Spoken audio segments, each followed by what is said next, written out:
नमस्कार, मी अरमान पठाण. आपण बघत आहात शार्प न्यूज.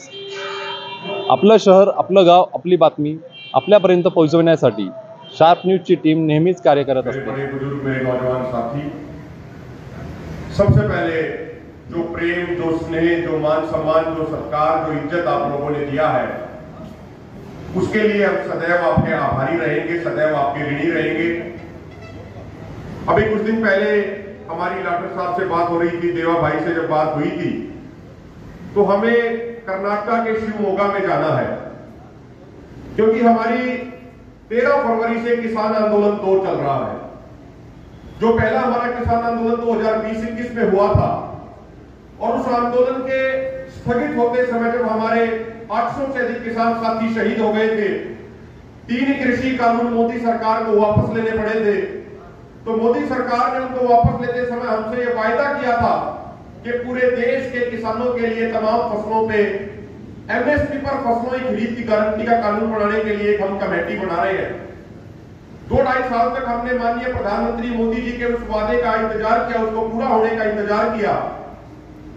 हम बार बार मोदी जी को ये याद दिलाते रहे कि मोदी जी, जब आप गुजरात के मुख्यमंत्री होते थे और कंज्यूमर अफेयर कमेटी के चेयरमैन थे, तो आपने उस समय के प्रधानमंत्री डॉक्टर मनमोहन सिंह जी को ये चिट्ठी लिखी थी और कहा था कि डॉक्टर साहब, खाली एमएसपी घोषित करने से कुछ नहीं होगा, मेरे देश के किसानों के लिए एमएसपी की गारंटी होनी चाहिए। लेकिन माननीय प्रधानमंत्री जी जब 2014 में प्रधानमंत्री कुर्सी पर बैठे और 2024 आ चुका है, 10 साल उनको सत्ता में हो गए, लेकिन अपना खुद का किया हुआ वादा माननीय प्रधानमंत्री मोदी जी ने अब तक पूरा नहीं किया है। तो उनका खुद का वादा उनको याद दिलाने के लिए 2020-21 का आंदोलन जब स्थगित हो रहा था, आपने सबने टीवी के माध्यम से देखा होगा कि कैसे 370 दिनों तक आंदोलन चला था। तो उस समय जो वादे किए गए थे, उनको वादे याद दिलाने के लिए 13 फरवरी 2024 को जब देश भर के किसान, खासकर पंजाब हरियाणा के किसान इकट्ठे होके अपने ही देश की राजधानी दिल्ली जाना चाह रहे थे, तो उस समय जिस तरीके की हिंसा वहां पे भाजपा सरकार द्वारा देश के किसानों के ऊपर, देश के अन्नदाता के ऊपर करी गई, ऐसा आजादी के बाद कभी देखा नहीं गया था। उन घातक हथियारों का इस्तेमाल अपने देश की जनता के ऊपर सरकार द्वारा किया गया, जो बॉर्डरों पे दूसरे देशों के खिलाफ इस्तेमाल किए जाते हैं। इंजेक्टर मोटारों का इस्तेमाल अपने किसानों के ऊपर किया गया, उन जहरीली गैसों का इस्तेमाल अपने किसानों के ऊपर किया गया, जो गैसें अंतरराष्ट्रीय स्तर पे 1993 से ही बैन है। एक 22 साल के नौजवान किसान शुभकरण सिंह की सर में गोली मार के उनकी शहादत कर दी गई पुलिस द्वारा। 5 नौजवान किसानों की आंखों की रोशनी छीन ली गई गोलियां मार के। 433 किसान भाइयों को 3 दिनों में घायल कर दिया गया। लेकिन मेरे नौजवान साथियों, मेरे बुजुर्गों, हम शांतिपूर्ण तरीके से अपना आंदोलन उसके बाद भी लगातार चला रहे हैं, और उस आंदोलन का, ये किसानों की नाराजगी का ही नतीजा रहा कि जो माननीय प्रधानमंत्री जी ये कहते थे मैं 400 पार लेके आऊंगा, अब की बार 275 लाने में उनके लिए बड़ी मुश्किल हो गई। ये और कोई कारण नहीं था, देश में किसानों और मजदूरों की नाराजगी थी।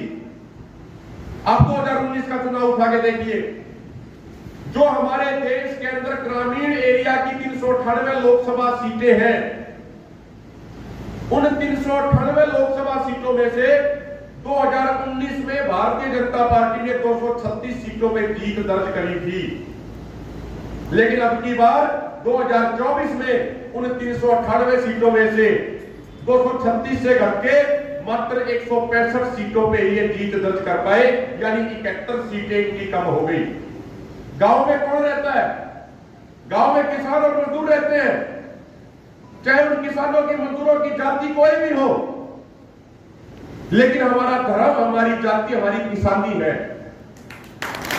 चाहे कोई जाट समाज से हो, चाहे कोई मराठा समाज से हो, चाहे कोई यादव समाज से हो, गुर्जर समाज से हो, दलित समाज से हो, जो चीज हम सबको जोड़ती है, जो चीज हम सबको एकजुट करती है, वो हमारी किसानी है, वो हमारा देश है, हमारा भारतीयता है, हमारे देश का झंडा है। और मुझे इस चीज का पक्का विश्वास है। देखिए, हर जगह की परिस्थितियां अलग होती हैं। आजादी का आंदोलन था, जब आजादी के आंदोलन में पूरे देश में जितने लोग फांसी के फंदे पे झूले थे, उसमें से 92% कुर्बानी उस समय के संयुक्त पंजाब ने दी थी। मराठा लोगों का अपना एक गौरवशाली इतिहास है। जो किसानी और मजदूरी करने वाली जो कौमें हैं, जो खेती करने वाली जो कौमें हैं, वो कभी भी किसी के जुल्म को बर्दाश्त नहीं करती। उनके अंदर एक ये जज्बा होता है।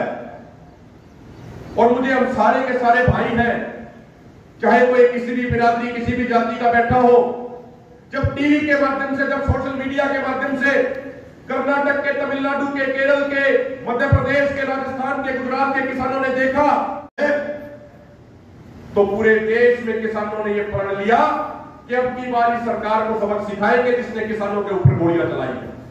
और अब महाराष्ट्र का भी उठा के देखिए, जो 14 सीटें, जो लोकसभा की 14 सीटें जिनको प्याज बेल्ट बोला जाता है, उन 14 लोकसभा सीटों में से भारतीय जनता पार्टी और एनडीए मात्र अब की बार एक सीट जीत पाई, बाकी 13 सीटें वो हारे हैं। कारण सिर्फ किसानों की नाराजगी है। मेरे बुजुर्गों, नौजवान साथियों, किस तरीके से कॉर्पोरेट पूरे खेती पे कब्जा करने का प्रयास कर रहा है।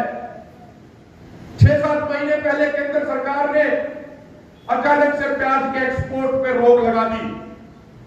अब सब बताइए, लगाई थी या नहीं लगाई थी?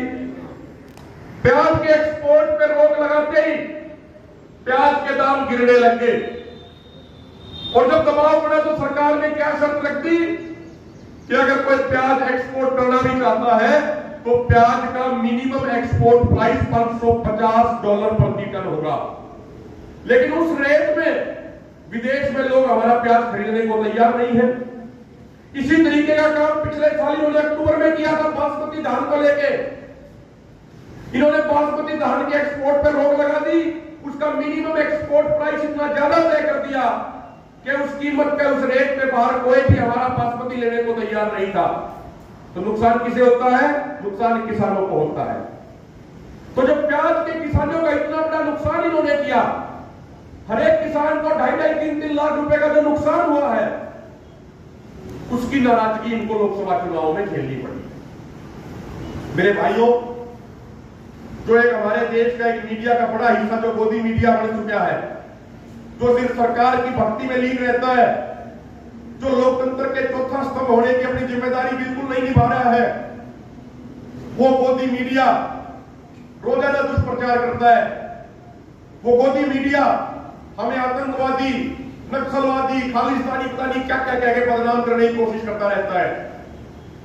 लेकिन जिस तरीके से जो स्नेह, जो प्रेम, जो आशीर्वाद आप लोगों से यहां मिला, मेरे से पहले वाले वक्ताओं ने भी कहा कि हम देश के किसान हैं, हम अन्नदाता हैं, हम अपना पेट खाली रख के पूरे देश का पेट भरने का काम करते हैं।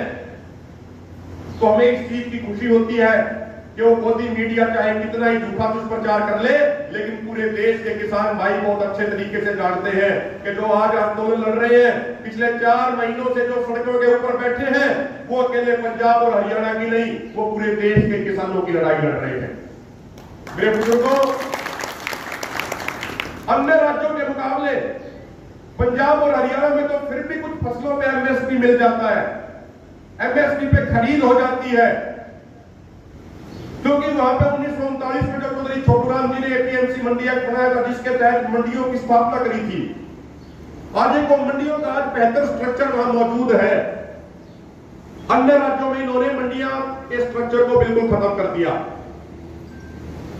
लेकिन आज जो पंजाब और हरियाणा जो 2020-21 के आंदोलन में और इस आंदोलन में भी जो डटा हुआ है, वो सिर्फ अपने लिए नहीं, वो पूरे देश के किसानों के लिए लड़ाई लड़ रहा है।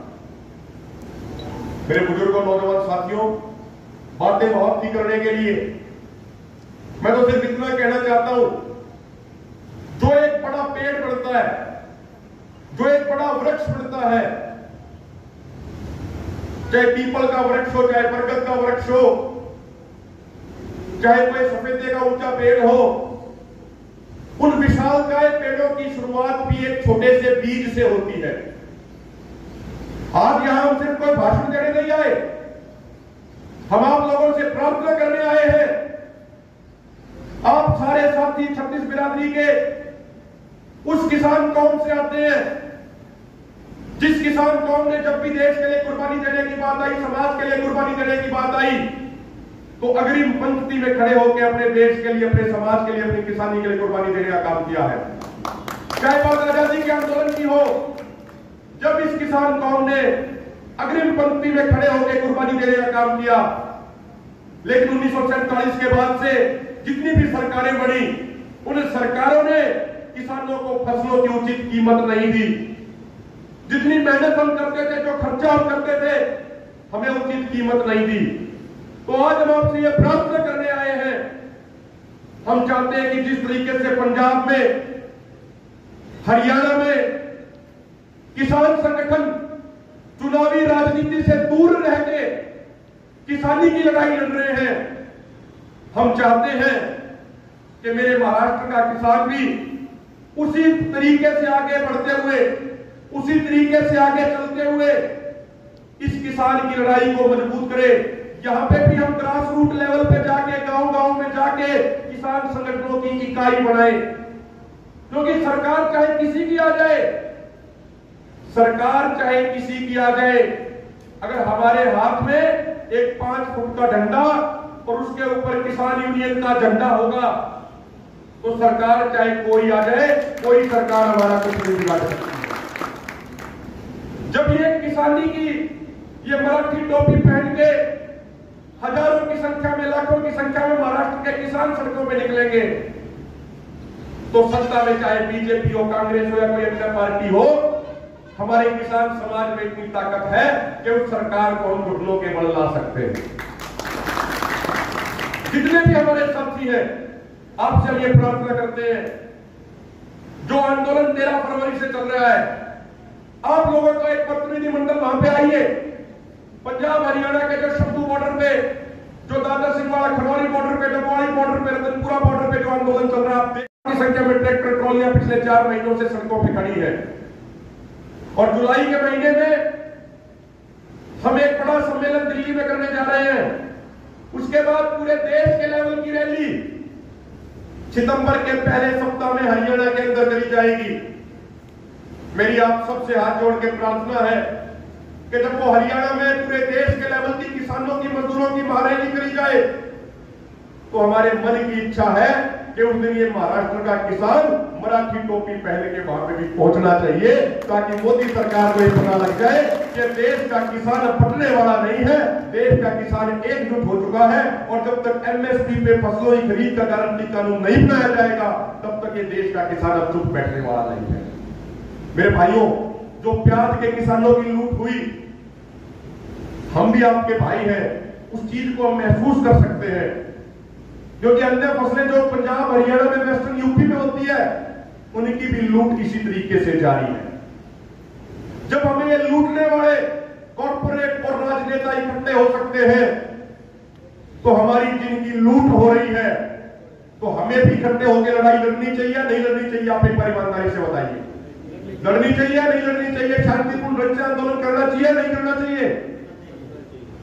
अरे भाई, मां भी बच्चे को दूध जब भी पिलाती है जब बच्चा रोता है, तो अगर अपनी आवाज नहीं उठाएंगे तो कौन हमारी बात सुनेगा? तो हमें घरों से निकलना पड़ेगा, उठना पड़ेगा। ये छोटे छोटे जो बच्चे बैठे, जो हमारी अगली पीढ़ी बैठी है, अगर इस पीढ़ी को गुलाम होने से बचाना है, तो आज पूरे देश के किसानों को इकट्ठे होकर एमएसपी पे फसलों की खरीद की गारंटी का कानून के लिए लड़ना पड़ेगा। तो मैं अपनी बातें यही समाप्त करता हूं, आपसे अंत में ये प्रार्थना करता हूं, हमारे सबके आदरणीय जिन्होंने अपनी जिंदगी के 43 साल किसानी की सेवा में लगा दी, आदरणीय जगजीत सिंह डल्लेवाल जी, वो भी आखिर में बोलेंगे। उससे पहले थोड़े समय के लिए हमारे कुछ साथी बहुत महत्वपूर्ण बातें आपके साथ साझा करेंगे। लखविंदर सिंह औलख जी रखेंगे, उसके बाद हमारे जफर भाई भी रखेंगे। बहुत कम समय में 20-25 मिनट में हमें पूरा कार्यक्रम समाप्त कर देंगे। तो मेरी प्रार्थना है, सारे साथी जिस तरीके से, जिस प्रेम के साथ, जिस ध्यान के साथ आपने ये बातें सुनी, आप उसी तरीके से उनकी बातें सुनेंगे। और हमें ये चिंता करने की जरूरत नहीं है कि हम 100 है या 1000 है या 1 लाख है। शुरुआत तो एक व्यक्ति से ही होती है, शुरुआत एक विचार से होती है। और आप लोगों के चेहरे देख के हमें वो जज्बा नजर आता है, जो जज्बा पिछले हजारों सालों से इस किसान कौम के अंदर हम देखते हैं। तो हमें पूर्ण विश्वास है कि 36 बिरादरी इकट्ठी होकर इस लड़ाई को मजबूत करेगी, इस लड़ाई को तेज करेगी। और वो दिन भी आएगा, वो दिन भी बहुत जल्दी आएगा जब दोबारा आपके इसी इलाके में आएंगे, इसी गार्डन में यहाँ प्रोग्राम करेंगे। और शहर को तो छोड़िए, जो पीछे जो मैदान है यहाँ पे भी पैर रखने की जगह नहीं रहेगी। इसी विश्वास के साथ मैं आपको बात करता हूँ। आपने इसका बहुत बहुत धन्यवाद।